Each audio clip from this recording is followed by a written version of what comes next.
소개할 사례 가운데 이런 이야기가 있습니다. 아들이 며느리와 여행 가는 것도 싫어하고 생일 챙기는 것도 못마땅해 하고 주말마다 둘이 외출하는 것도 서운해하던 시어머니. 처음에는 작은 서운함이라 생각했습니다. 그런데 몇 년 동안 반복되면서 결국 부부관계까지 무너졌다고 합니다. 설마 저것 때문에 이혼까지 했을까 하는 생각도 들지만 생각보다 더 현실적인 이유들이 많다는 걸 알게 되실 겁니다.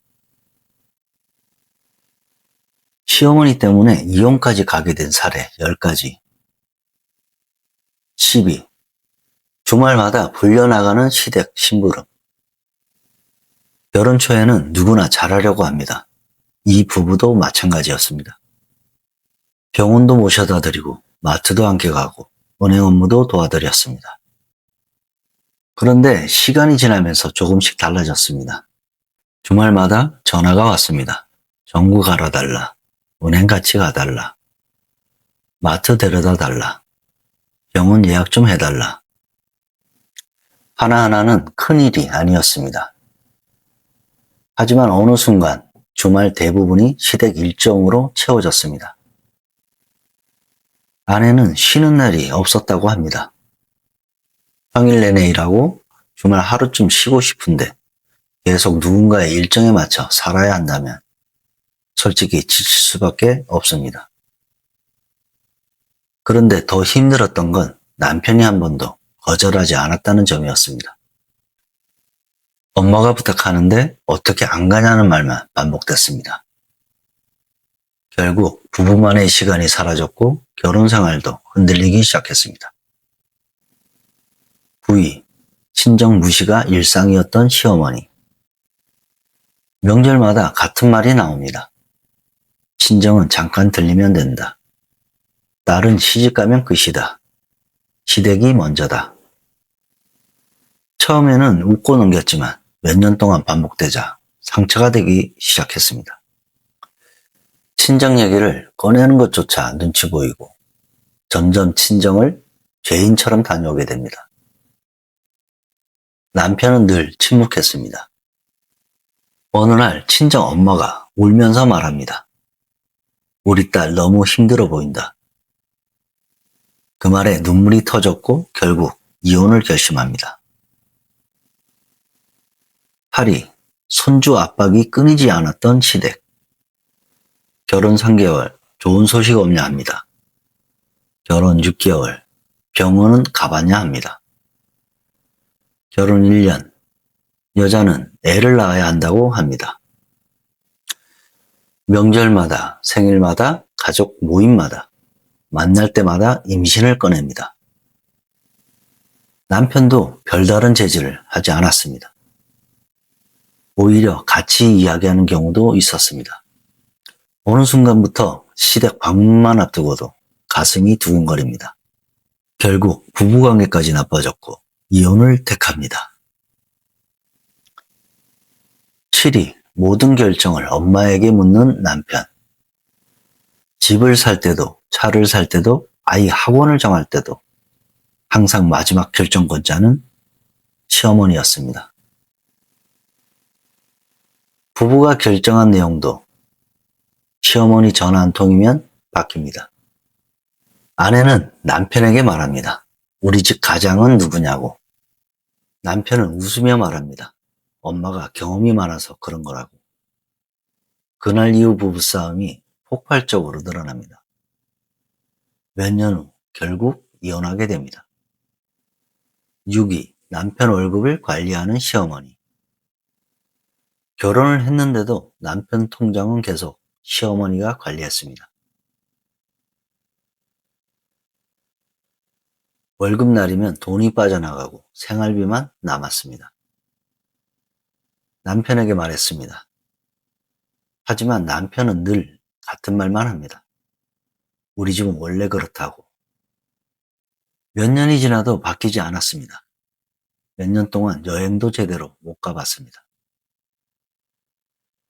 집 살 계획도 세우지 못했습니다.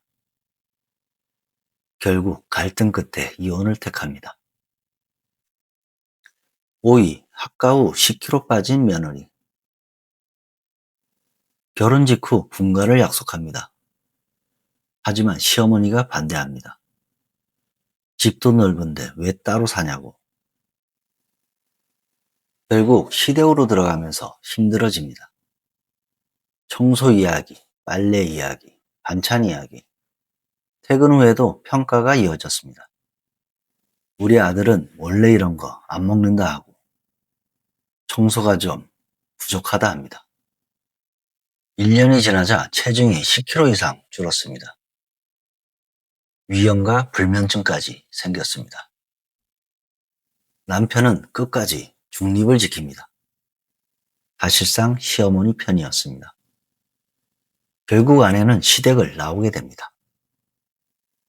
4위, 육아 중에도 매일 전화하는 시어머니. 아침 7시, 점심 12시, 저녁 8시. 하루 3번 전화가 왔습니다. 받지 않으면 아들에게 연락이 갑니다. 처음에는 참았습니다. 하지만 아이가 태어나고 상황이 달라졌습니다. 새벽 내내 아기 때문에 잠 못 잔 날에도 전화는 계속 왔습니다. 남편은 엄마가 외로워서 그런답니다. 몇 년 뒤 아내는 깨달았습니다. 문제를 해결할 생각이 없다는 것을요. 3위, 신혼집 비밀번호를 알고 있던 시어머니. 결혼 1년 차, 퇴근하고 집에 들어왔는데 냉장고 반찬 위치가 바뀌어 있습니다. 처음엔 착각인 줄 알았지만 그런 일이 반복됩니다. 알고 보니 시어머니가 아들에게 받은 비밀번호로 집에 드나들고 있었던 겁니다. 문제는 남편 반응이었습니다. 엄마가 걱정돼서 그런 건데 왜 예민하게 구냐고 합니다. 그 말이 1년 넘게 반복됐다고 합니다. 결국 아내는 남편을 떠났습니다. 2위, 며느리 질투에 눈먼 시어머니. 아들이 아내 편을 들면 삐집니다. 아들이 아내와 여행을 가면 서운해합니다. 아들이 아내 생일을 챙기면 질투합니다. 심지어 결혼하고 아들이 변했다. 며느리 만나고 효자가 사라졌다는 말을 반복합니다. 남편은 가운데서 죄책감을 느꼈고 아내는 점점 악역이 됐습니다. 몇 년 동안 이어진 삼각관계, 결국 부부관계는 무너졌습니다. 1위, 한 번도 아내 편을 들지 않은 남편. 사실 가장 많이 나오는 유형입니다. 시어머니가 막말을 해도 그냥 참아라 하고, 시어머니가 간섭을 해도 엄마니까 그럴 수 있다고 하고, 시어머니가 선을 넘어도 엄마 편만 드는 남편.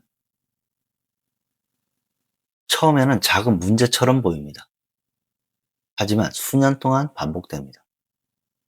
그리고 어느 순간 깨닫게 됩니다. 문제는 시어머니 한 사람만이 아니었다는 것을. 많은 이혼한 아내들이 같은 말을 합니다.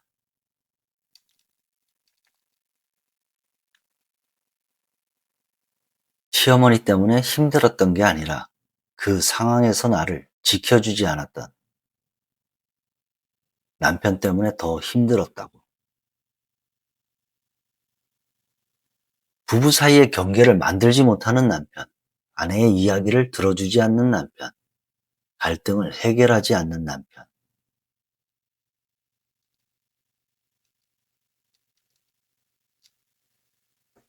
오늘 사례들 대부분은 시어머니 한 사람만의 문제가 아니었습니다.